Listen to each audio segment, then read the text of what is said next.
আমার সাথে একটা ভৌতিক ঘটনা ঘটে গেছে, জানো তো? কীরকম?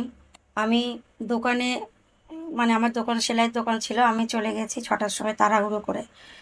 এবার অনেক সেলাই পড়েছে। আমি কি করেছি, সেলাইগুলো আরম্ভ করে দিয়েছি তাড়াতাড়ি করে। করতে করতে করতে করতে যে কখন 11:45 বেজে গেছে আমি বুঝতে পারিনি। এবার কেউ আমাকে ফোনও করেনি, কেউ ডাকেও নি। আমি কি করেছি, তাড়াতাড়ি করে দোকানটা বন্ধ করেছি। বন্ধ টন্ধ করে আমি তাড়াতাড়ি করে ওখান থেকে রাস্তা দিয়ে হাঁটছি।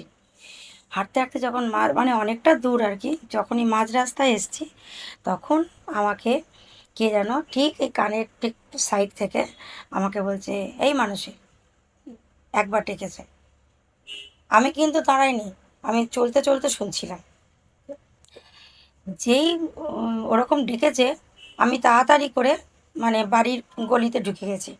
ঢুকতে বাড়িতে ঢুকে গিয়ে গলাটা যেরকম চেনা চেনা লাগছিল, আমি আন্দাজ করলাম যে ওর গলা হয়তো হতে পারে। তখন আমি বাড়িতে এসে ওকে ফোন করলাম, কিরে, তুই আজকের আমার সাথে মজা করছিলিস? এরকম বললাম। বলছে, কেন আমি মজা করবো কেন? তুই তো আমাকে ডাকছিলিস। বলছে, না আজকের তো আমি তো ওই দিকে যাইনি, আজকের তো অন্যদিকে আমি গেছিলাম। তখন বলছে, হ্যাট। আমি বলছি, আমাকে তো কেউ ডেকেছে।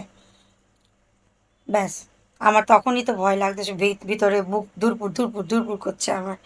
বাবা, কে ডাকলো রে বাবা, ভূত না কি রে বাবা, এরকম বলছি। তারপরে মানে আমার তাড়াতাড়ি বাবাকে টাবাকে সব বললাম যে এরকম ভৌতিক ঘটনা।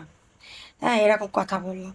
তারপরে আমার মানে এত ভয় লাগছে, এত ভয় লাগছে, এত ভয় লাগছে যে আমার আমি সেই রাত্রিবেলা খাওয়া বন্ধ করে গা হাত পা কাঁপছে আমার।